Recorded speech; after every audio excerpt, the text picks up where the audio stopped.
நிர்வாகிகள் பிரச்சனையால் அவசரமாக வெளியேறிய விஜய். அதிர்ச்சியில் தொண்டர்கள்.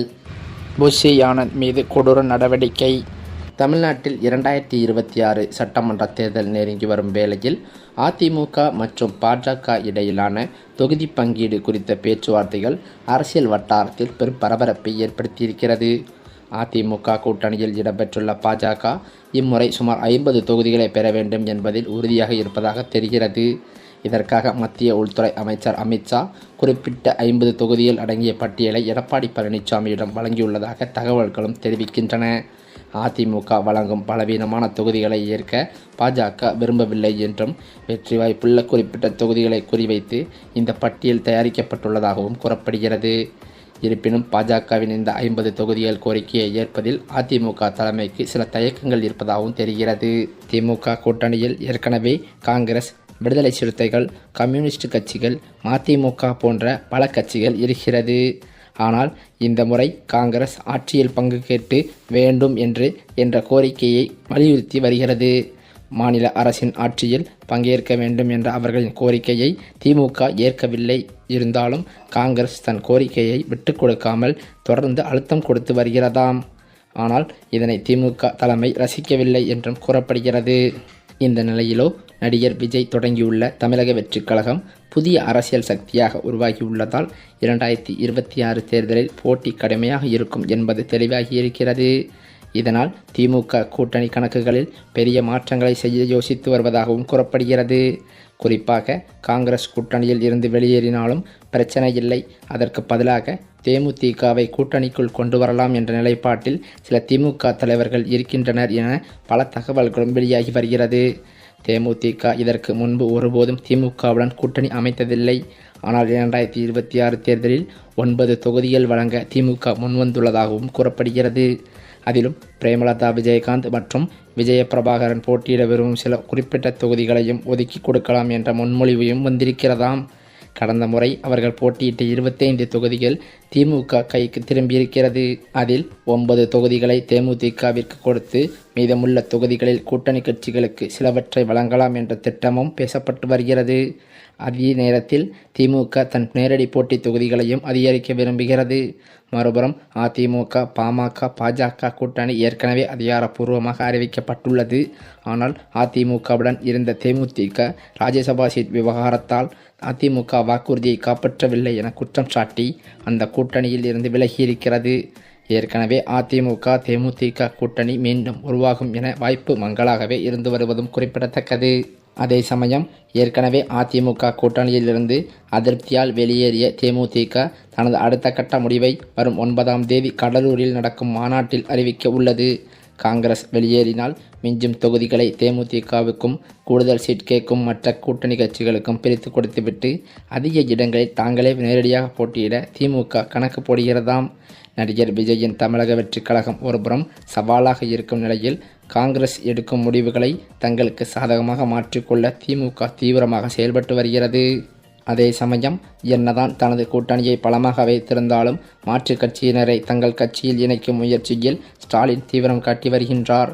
ஓரணியில் தமிழ்நாடு என்ற உறுப்பினர் சேர்க்கையின் மாற்றுக் கட்சியினர் பலரும் திமுகவில் இணைந்து வருகிறார்கள். அதிலும் குறிப்பாக அதிமுக மற்றும் பாஜகவை சேர்ந்த முக்கிய நிர்வாகிகள் பலரும் சமீப காலமாகவே திமுகவில் இணைந்து வருவதால் நாளுக்கு நாள் ஸ்டாலினுக்கு பலம் கூடிக்கொண்டே செல்கிறது. இப்படியான நிலையில் அண்ணா அறிவாலயத்தில் முதலமைச்சர் ஸ்டாலின் முன்னிலையில் அதிமுகவின் எம்எல்ஏக்கள் இருவர் தங்களை திமுகவில் இணைத்து கொண்டனர். 1991 தேர்தலில் சிவகாசி எம்எல்ஏவாக இருந்த பாலகங்காதரன், பழனி எம்எல்ஏவாக இருந்த சுப்புரத்னம் ஆகிய இருவரும் திமுகவில் ஐக்கியமாகியுள்ளனர். இதில் குறிப்பாக பாலகங்காதரன் ஓபிஎஸ்ஸுக்காக ஆதரவாக டிவி நிகழ்ச்சிகளில் பங்கேற்று மும்முரம் காட்டி வந்த நிலையில் திடீரென கட்சி மாறியிருக்கிறார். இதனால் சமீபத்தில் ஓபிஎஸ் ஆதரவாளரான மனோஜ் பாண்டியன் எம்எல்ஏ திமுகவில் இணைந்ததும் குறிப்பிடத்தக்கது. மேலும் அது மட்டுமில்லாமல் தமிழக காங்கிரஸ் கமிட்டியின் தலைவராக இருந்து வரும் செல்வ பெருந்தகை தற்போது மாற்றப்பட வாய்ப்புள்ளதாக டெல்லி அரசியல் வட்டாரங்களில் பரவும் செய்தி திமுக கூட்டணியில் அதிர்ச்சியை ஏற்படுத்தியிருக்கிறது. விருதுநகர் நாடாளுமன்ற உறுப்பினர் மாணிக்கம் தாக்கூர் புதிய தலைவராக நியமிக்கப்படலாம் என்றும் பேசப்பட்டு வருகிறதாம். சமீப காலமாகவே மாணிக்கம் தாக்கூர் ஆட்சியில் பங்கு என்ற முழக்கத்தை தீவிரமாக முன்வைத்து வருவது திமுக தலைமைக்கு சங்கடத்தை ஏற்படுத்தியிருந்தது.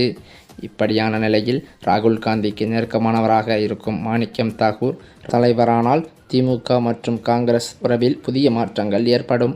2026 சட்டமன்ற தேர்தலை முன்னிட்டு கூட்டணி கணக்குகளை சரி செய்வதற்காக மேலிடம் இந்த மாற்றத்தை திட்டமிடுவதாகவும் தெரிகிறது. இருந்தாலும் செல்வ பெருந்தகையை பதவியிலிருந்து நீக்கினால் அது சமூக ரீதியான விவாதங்களை உருவாக்கும் என்பதால் காங்கிரஸ் மேலிடம் மிகவும் கவனமாக ஆலோசித்து வருகிறதாம். இந்த தலைமை மற்றும் மாற்றமானது உறுதியானால் வருகின்ற பொங்கலுக்கு பிறகு அதிகாரப்பூர்வ அறிவிப்பை வெளியாகும் என புதிய தகவல்களும் வெளியாகியுள்ளது. ஏற்கனவே தமிழகத்தில் வரவிருக்கும் சட்டமன்ற தேர்தலை முன்னிட்டு அரசியல் களம் வேகமாக சூடுபிடிக்க தொடங்கியிருக்கிறது. மேலும் கூட்டணியில் உள்ள காங்கிரஸ் கட்சி இந்த முறை ஆட்சியில் பங்கு வேண்டும் என்று பிடிவாதம் பிடித்து வருகிறதாம். இதற்கு திமுக உடன்படாத நிலையில் ஒருவேளை காங்கிரஸ் கூட்டணியை விட்டு வெளியேறினால் அந்த இடத்தை தேமுதிகவை கொண்டு நிரப்ப திமுக தலைமை திட்டமிட்டிருக்கிறதாம். இப்படிப்பட்ட நிலையில்தான் தமிழகத்தில் விரைவில் சட்டசபை தேர்தல் நடைபெற இருக்கும் நிலையில் தேதி எப்போது அறிவிக்கப்படும் என்ற கேள்வி அரசியல் வட்டாரத்தில் பெரும் எதிர்பார்ப்பை ஏற்படுத்தியிருக்கிறது. இதற்காக அனைத்து அரசியல் கட்சிகளும் தீவிரமாக தயாராகியும் வருகின்றனர். இந்த சூழலில் தேர்தல் அறிவிப்பு தொடர்பான முக்கிய தகவல் வெளியாகியிருக்கிறது. கடந்த 2021ஆம் ஆண்டு நடைபெற்ற தமிழக சட்டசபை தேர்தலில் திமுக வெற்றி பெற்று ஆட்சியை கைப்பற்றியது.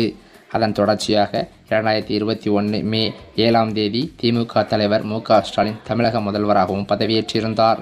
தற்போது அந்த ஆட்சியின் 5 ஆண்டு காலம் 2026 மே மாதத்தில் நிறைவடைய இருக்கிறது. இதனைத் தொடர்ந்து அடுத்த சட்டசபை தேர்தலுக்கான பணிகளில் அரசியல் கட்சிகள் முழுவீச்சில் ஈடுபட்டு வருகின்றன. இந்த முறை தமிழகத்தில் 4 முனை போட்டி நிலவி வந்தது. திமுக தலைமையிலான கூட்டணி, அதிமுக தலைமையிலான கூட்டணி, சீமானின் நாம் தமிழர் கட்சி மற்றும் நடிகர் விஜய் தலைமையிலான புதிதாக உருவான தமிழக வெற்றிக் கழகம் ஆகிய கட்சிகள் தேர்தல் களத்தில் நேரடியாக மோத இருக்கின்றன. மேலும் திமுக தனது தற்போதைய கூட்டணி கட்சிகளை தக்க வைக்க முயற்சி செய்து வரும் நிலையில் அதிமுக தரப்பில் எதிர்க்கட்சித் தலைவர் எடப்பாடி பழனிசாமி மற்றும் பாஜக தலைவர்கள் கூட்டணியை பலப்படுத்தும் பணிகளில் ஈடுபட்டு வருகின்றனர். விஜய் தனது கட்சிக்கான கூட்டணியை அமைக்க முயற்சி செய்தும் வருகிறார். அதே நேரத்தில் நாம் தமிழர் கட்சி தனித்து போட்டியிடும் என சீமான் ஏற்கனவே அறிவித்ததும் குறிப்பிடத்தக்கது. இந்த நிலையில்தான் தமிழக சட்டசபை தேர்தல் தேதி எப்போது அறிவிக்கப்படும் என்பது குறித்து முக்கிய தகவலானது வெளியாகியிருக்கிறது. அந்த தகவலின்படி பிப்ரவரி மாத தொடக்கத்தில் இந்திய தேர்தல் ஆணையத்தின் தலைமை தேர்தல் ஆணையர் ஜானேஷ்குமார், தேர்தல் ஆணையர்கள் சுக்பீர் சிங் மற்றும் விவேக் ஜோஷி ஆகியோர் தமிழகம் வருகை தர உள்ளதாக சொல்லப்படுகிறது.